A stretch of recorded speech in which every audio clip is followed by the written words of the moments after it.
welcome to the deep dive. Yeah. You found us some really interesting material this time, all focused around discipline. So today, we're going to really dig in, get past the surface level, and pull out those key insights on how you can actually build this skill. It's pretty crucial for hitting goals, right? Absolutely. And, the material highlights this straight away. Discipline is that foundation. Yeah. Whether it's health, career, finances, whatever, it's that steady effort that really counts. Okay, so let's jump right into something the article stresses, because I think it's fundamental.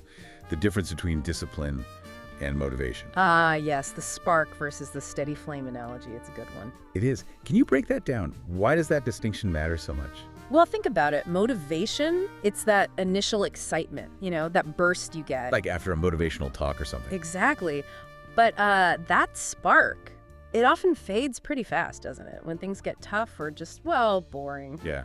Discipline, though, that's the steady burn. It's about showing up, doing the work, even when you're completely uninspired. Like dragging yourself to the gym when you really don't feel like it. Spot on. Motivation's great when it's there, but you can't rely on it alone for the long haul.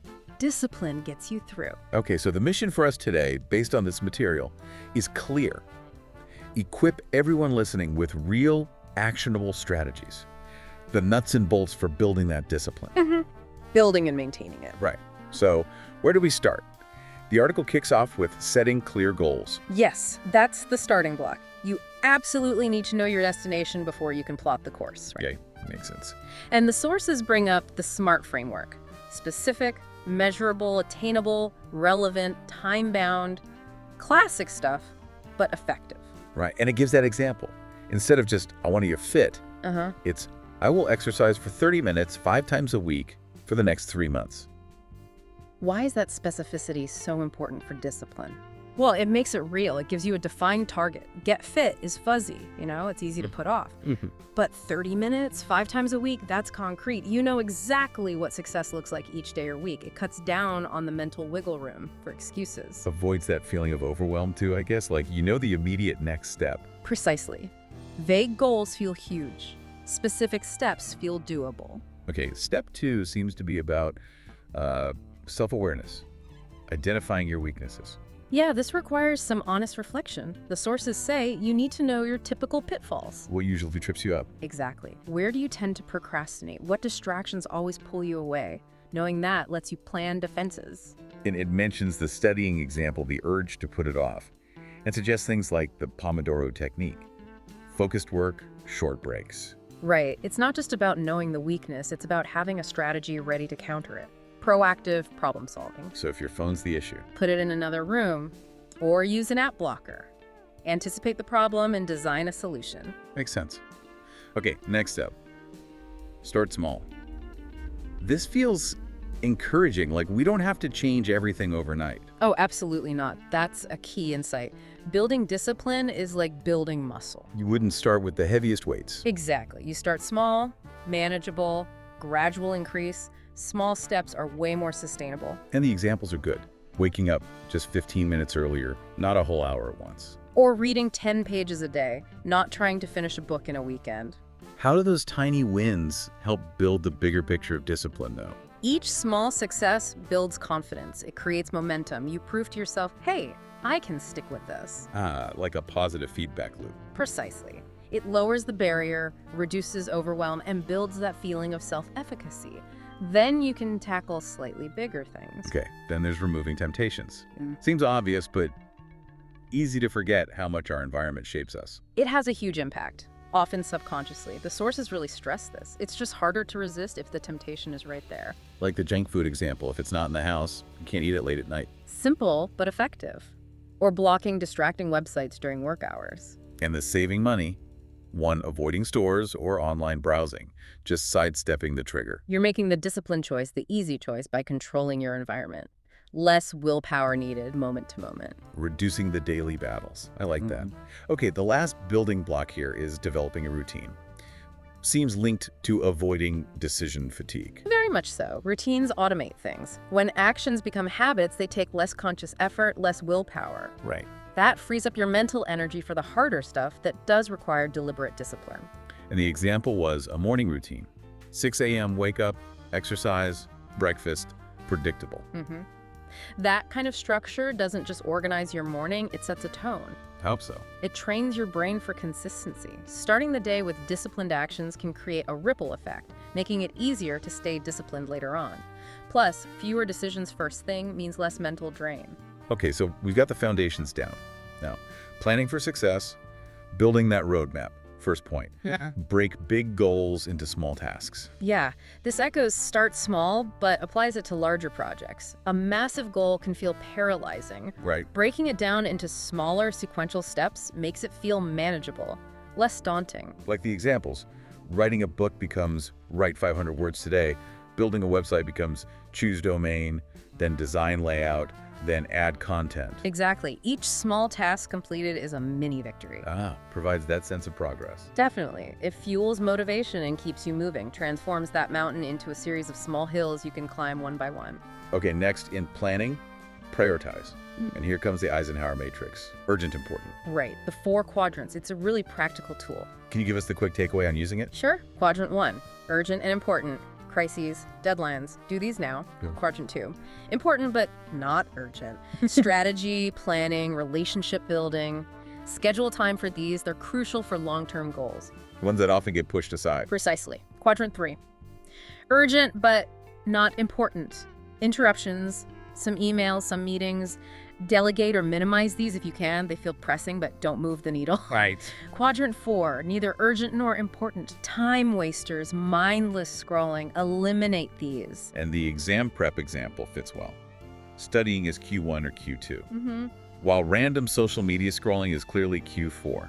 How does sorting tasks like this help discipline? It forces you to focus your limited energy and willpower on what actually contributes to your goals. You stop getting bogged down in busy work that feels urgent but isn't important. Makes sense. Keeps you on track. Yeah, Then, using a planner or digital tools, tracking seems key. absolutely. Whether it's paper or digital Trello, Notion, Google Calendar, whatever works for you. Just writing it down. Writing it down, scheduling it, tracking progress, it gives you that visual overview. Are you actually doing what you planned? Yeah, they mentioned the satisfaction of checking things off the list. Sounds small, but It's surprisingly powerful. That little dopamine hit reinforces the behavior. Visual progress markers are great motivators. okay. Setting deadlines. This seems straightforward, creates urgency. It does. Deadlines fight procrastination head on. Without a deadline, tasks, especially unpleasant ones, can just drift forever. Gives you that necessary push. Exactly. It adds accountability, even if it's just to yourself. Like the project example. Deadline for the first draft, then another for the final version. Provides structure. Breaks it down, keeps momentum. Each deadline is a milestone. Prevents it becoming this endless, undefined thing. Right. And finally, for planning, review and adjust. So discipline isn't just rigid rule following. Not at all. That's a key point. It's about consistently moving toward your goal. Life happens, plans need tweaking. So checking in regularly, weekly maybe. Yeah, weekly is good. See what's working, what's not. Where are the roadblocks? Be flexible enough to adjust your strategy. Like the fitness example, maybe the diet isn't quite right, or the exercise routine needs changing based on results. Exactly. It's about course correction, not giving up. Prevents stagnation and ensures you're still on the most effective path. Think of the plan as dynamic, not set in stone. Okay, solid planning strategies. Yeah. But what about when the initial excitement wears off? How do we keep going? Staying motivated, first point, find your why. This is huge. Possibly the most important piece for long-term drive. Really? Why is that? Because knowing the deep underlying reason behind your goal, that's the fuel when things get tough. It goes way beyond surface level wanting. So it connects the daily grind to something bigger. Exactly. Why do you really want to get fit? For health, energy, confidence. Why learn that language? To connect with people, experience a culture. That why makes the effort meaningful. It turns chores into purposeful steps. It's your internal compass. That makes a lot of sense. Okay, next, visualize success using mental imagery. Yeah, this is about making the end goal feel real and exciting now. How does that work? You create a vivid mental picture of achieving the goal. Imagine the sights, sounds, feelings of success. It makes it more tangible, more attainable. Activates the emotions linked to success. Exactly. Like the graduation example, picturing walking across that stage. That feeling can boost your drive to do the hard yards today. It connects effort with the future reward emotionally. Powerful stuff. Okay, something more concrete. Reward yourself. positive reinforcement. Yes, celebrating milestones is really effective. It acknowledges your effort and makes the process more enjoyable. Doesn't have to be huge rewards, right? Not at all. Something you genuinely enjoy. A treat after a week of sticking to your study plan. A fun night out after hitting a savings target. So it links the disciplined action to a pleasant outcome. Precisely. It reinforces the behavior. You're basically training your brain. Do this discipline thing, get this nice reward. Got it. Then staying accountable, bringing other people in. Sharing your goals can make a big difference. Friends, family, a mentor, a group. Why does that help? Creates pressure. Partly, it's knowing someone else is aware, maybe checking in. Adds a layer of responsibility beyond just yourself. Makes it harder to quit silently. Like the marathon runner with a running buddy. You don't want to let them down. Exactly. Mutual support and shared commitment. It's powerful on those low motivation days. Okay, and the last point on motivation. Learn from failure. Shift that perspective. Crucial. Setbacks will happen. It's almost guaranteed. Right. The key is not seeing failure as the end, but as data. What went wrong? Why? What can I learn? How can I adjust? So missing a workout isn't a catastrophe. No. Analyze it. Was it poor planning? Unexpected event? Learn from it, plan better next time.